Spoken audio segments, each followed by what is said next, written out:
Assalamualaikum warahmatullahi wabarakatuh. Hello my dear student, I hope you are in a good condition. And welcome to the English lesson for grade 9. Selamat datang kembali di pembelajaran bahasa Inggris kelas 9. In this video, Ustazah will discuss chapter 2. Chapter 2 is about expression of agreement and disagreement. Jadi pada bab 2 kali ini Ustazah akan membahas tentang ungkapan agreement and disagreement, persetujuan dan pertidaksetujuan. Are you ready to study?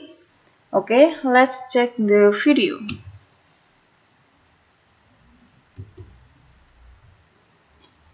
Sebelum ke topik pembelajaran, terlebih dahulu Ustazah akan menyampaikan kompetensi dasar, yaitu menerapkan fungsi sosial, struktur teks, dan unsur kebahasaan teks interaksi transaksional lisan dan tulis yang melibatkan tindakan memberi dan meminta informasi terkait maksud, tujuan, persetujuan, melakukan suatu tindakan atau kegiatan sesuai dengan konteks penggunaannya.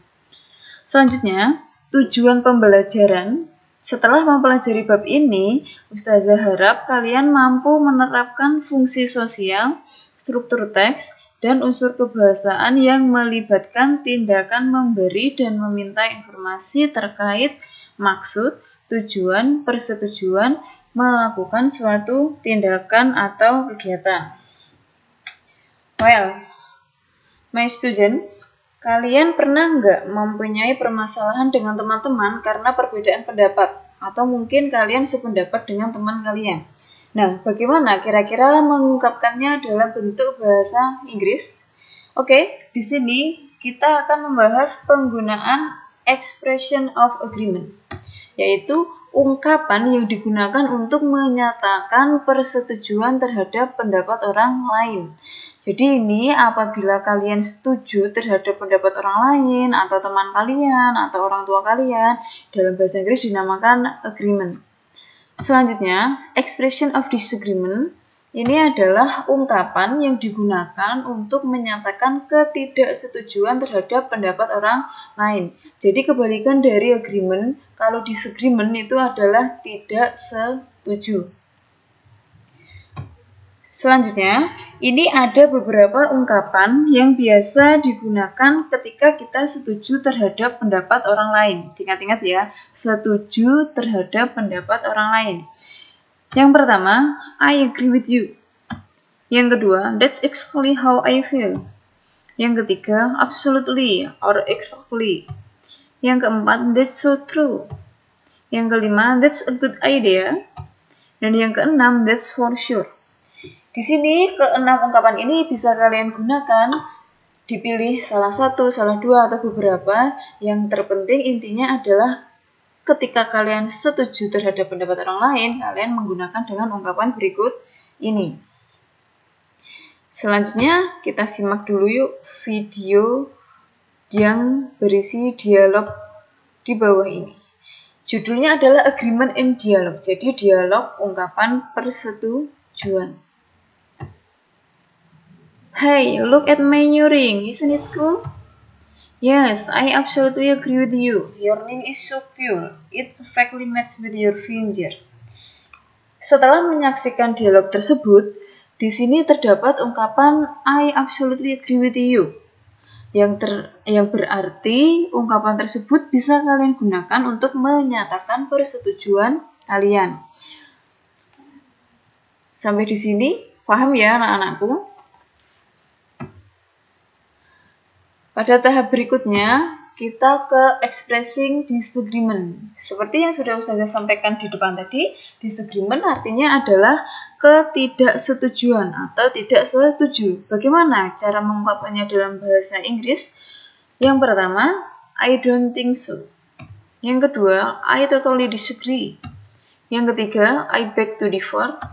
Yang keempat, I'm afraid I disagree. Yang kelima, I'm not sure about that. Jadi kira-kira di sini itu ketika teman kalian mengatakan A, kemudian kalian tidak setuju dengan apa yang disampaikan oleh teman kalian, kalian bisa menggunakan beberapa ungkapan ini untuk menyatakan ketidaksetujuan kalian. Oke, let's check this dialogue. Disagreement in dialogue, yaitu dialog ketidaksetujuan. Di sini ada Farah dan Nisa. Farah mengungkapkan, in my opinion, national examination must be stopped. Kemudian Nisa merespon, I think I don't agree with you because it can be a parameter for our understanding so far. Dalam dialog ini, yang diungkapkan oleh Nisa, I don't agree with you, ini adalah ungkapan menyatakan ketidaksetujuannya terhadap apa yang diungkapkan oleh Farah. Baiklah, apakah ada yang belum jelas? Ustazah kira, Ustazah harap kalian sudah jelas dengan penyampaian agreement and disagreement. Well, my student, next. Di sini ada tambahan pembelajaran, yaitu tentang expressing purpose, mengungkapkan tujuan. Kira-kira bagaimana dalam bentuk bahasa Inggrisnya? Kita bisa menggunakan dua alternatif. Yang pertama yaitu dengan in order to, yang artinya bertujuan untuk. Perhatikan rumusnya ya. Dengan menggunakan in order to, kemudian plus be or verb one. Ingat-ingat, verb one itu adalah kata kerja bentuk pertama. Langsung ke contohnya ya. Di sini ada example number 1. He studies hard in order to pass the examination. Dia belajar dengan giat bertujuan untuk melewati ujiannya atau agar bisa melewati ujiannya. Jadi in order to ini adalah tujuannya. Dia belajar dengan giat itu adalah agar bisa melewati ujian dengan baik. Contoh yang kedua, the farmer goes to raise field in order to dig the soil. Petani pergi ke sawah bertujuan untuk menggali tanahnya. Paham ya? Kemudian ungkapan yang kedua kalian bisa menggunakan dengan so that.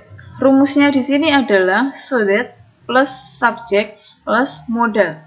Ingat-ingat ya, subjek dalam bahasa Inggris itu adalah orang atau pelaku. Contoh kalimatnya adalah nomor 1. She always dresses nicely so that people notice her. Dia selalu berpakaian dengan rapi sehingga orang-orang selalu memperhatikannya. Jadi so that di sini maknanya adalah sehingga. Kemudian yang kedua, raise your voice so that I can hear you. Keraskanlah suaramu sehingga aku bisa mendengarmu. Baiklah, simpel saja ya untuk bab ini. Kalau Ustazah harap kalian paham dengan apa yang Ustazah sampaikan kali ini. Next. Conclusion. Kita sudah berada pada tahap conclusion. Apa itu? Conclusion adalah kesimpulan. Jadi kesimpulan pada bab ini adalah yang pertama, agreement. Ungkapan ini diucapkan ketika kita setuju dengan pendapat orang lain ya. Yang kedua, disagreement. Ungkapan ini diucapkan ketika kita tidak setuju dengan pendapat orang lain. Sangat mudah bukan untuk memahami bab tersebut. Next. Untuk lebih mengukur kemampuan kalian atau seberapa jauh kalian sudah paham pada bab ini, Ustazah memberikan sebuah tugas, task 2, yaitu open your book page 16 until 17, then study activity 10 number 1 until 5. Oke, jadi bukalah buku kalian seperti yang ada gambar di sini, buku seperti ini. Kemudian halaman 16 sampai 17, di situ nanti akan ada aktivitas 10.